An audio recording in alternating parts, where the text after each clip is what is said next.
Hi kids, Mr. Galvan here. So today I'm going to go ahead and begin reading to you. I'm going to be reading to you out of a book that all of you either need to get to read or you could just listen to these videos. Okay? Now the book is one of my favorite books and I promised you we're going to be doing the book. It's called Bandit's Moon.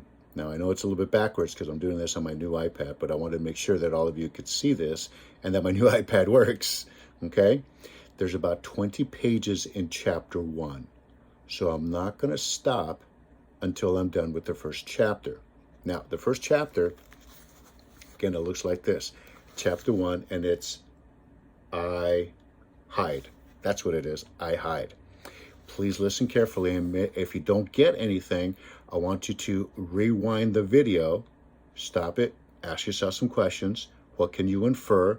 What can you clarify? You can annotate inside your writer's notebook. I'm sorry, your reading notebook, not your writer's notebook. And then you could go ahead and answer the questions on your Google assignment. Here we go. Bandit's Moon, Chapter 1. I had hardly got 3 miles down the road when Mary herself caught me running away and locked me up in the harness room off the barn. It was infernally dark, and I knew there were black widow spiders inside there. I tried to keep my mind off them, except to think that Mary could give black widows lessons in meanness. I had been padlocked almost a week when I heard someone come around the pond on the winded horse, frightening off the squawking ducks and mud hens. I heard a yell, "Mary! Mary! That Mexican's a-comin' after you. The whole gang of them. Run for your life. They ain't far behind." It was hardly a moment before a key started rattling in the padlock. Mary flung open the door. The white afternoon sunlight about blinded me. She tore through the saddles of harnesses and general trash until she came up with a scuffed red hat box and the tips of yellow feathers sticking out the lid. I'd been using the box to eat on when she remembered to bring me some food. I could hardly imagine that she'd ever owned a pretty hat. She had a head of hair as matted as a dead cat's. But hadn't I heard her say she'd once been with the circus or a showboat or something? That must have been 100 years ago, I thought. I don't know what her real name was. She told me that everyone called her because her eyes were always open and didn't forget. She gave the lid of the box a smile with that fossil face of hers and then seemed to notice me for the first time. "Out of my way, child. Run for your life." "What on earth for?" "Annie Rose, didn't you hear? That cutthroat don't spare women and children. Why are you standing there, contrary orphan? Run!" "Well, I'm not exactly an orphan," I said. "After all, I had kin. I had a brother still alive." "Well, it's no skin off my bones if that confounded outlaw murders you in your shoes." If I'd wanted to argue fine points with her, I'd have reminded her that they weren't my shoes either. She'd sold my New Orleans petticoats and dresses months ago. She had me walking around in the same boys' cast-offs, shirt and pants, and brown boots as curled up as dead fish.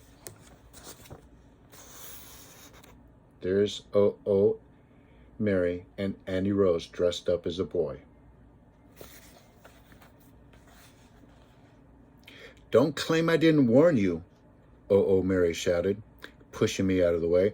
"And don't think he'll spare you. It's the devil on horseback riding this way. It's Joaquin himself." I answered, calm and snooty, "He isn't coming after me." "Stupid girl," she snapped. "His arms drip blood up to his elbows, and if he don't finish you, there's Three-Fingered Jack to do it. They'll cackle over your bones, the whole gang of them. Pesky foreigners, greasers." That was what she called her Mexican help when she had any. The foul and lumpish woman didn't have a good word for anyone. "You don't aim on coming back, do you?" I asked, hoping I might be seeing the last of her forever. "Even if they burn the place to the ground, I'll be back," she snapped. Moments later, I saw her and her hat box racing down the road in her dusty black buggy.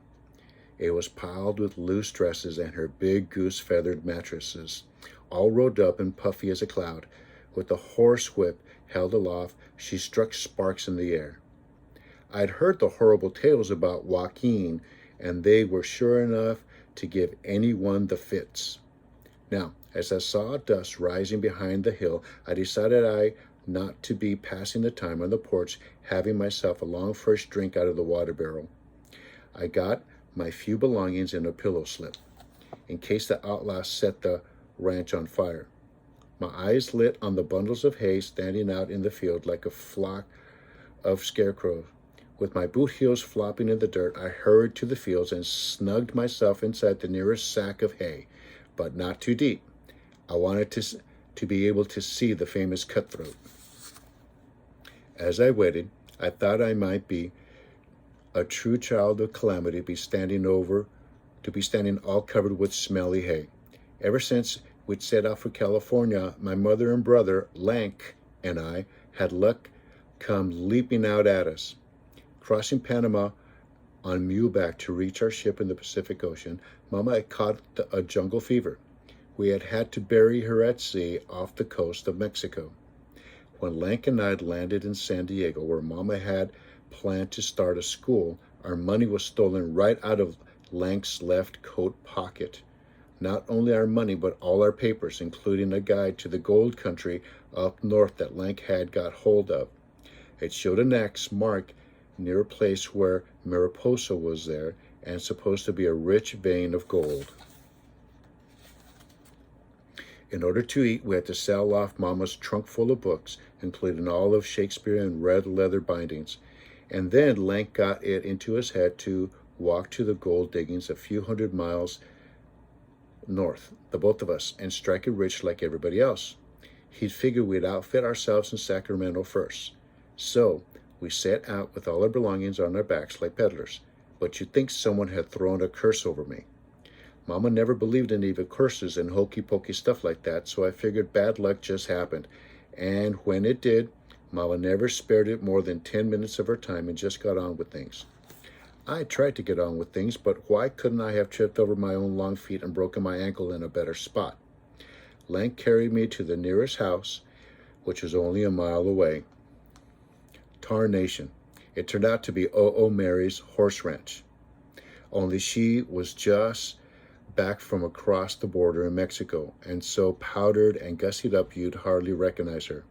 She splintered my leg with greasewood sticks and seemed as kindly as your grandmother. So Lank left me there to heal and said he'd send coach fare as soon as he could.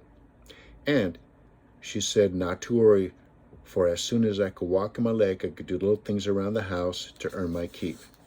Lank was hardly out of sight when she pulled off her wig and put it in mothballs.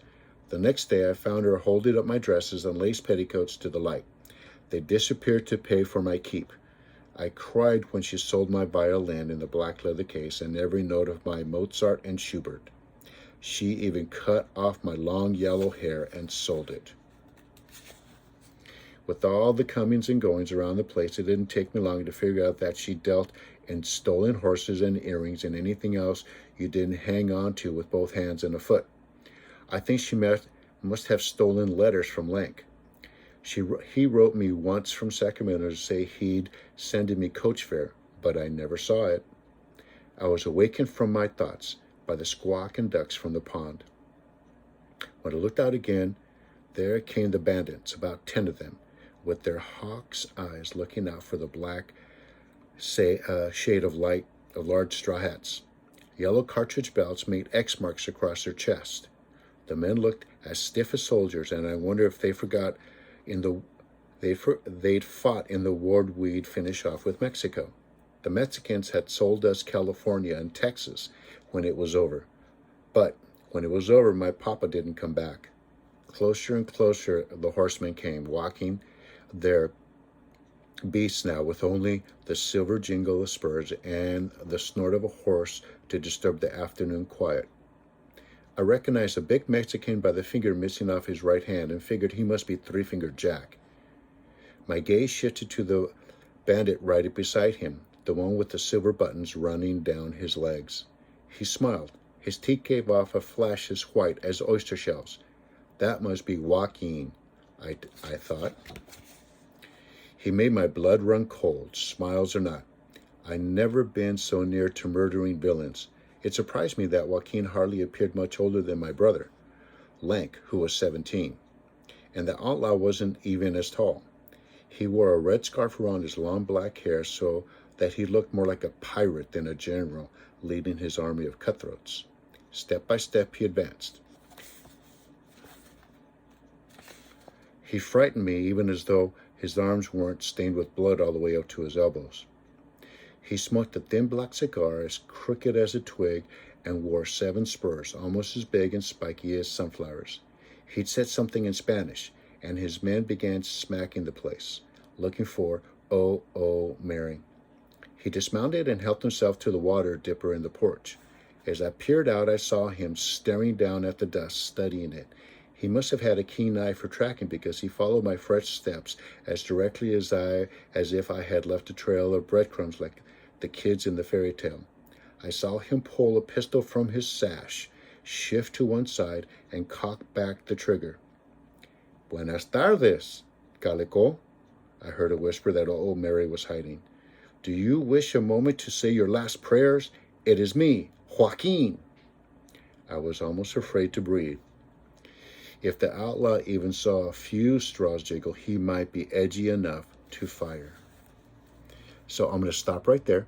We're on page 12 and wait for the next video of me reading to you guys. Bye now.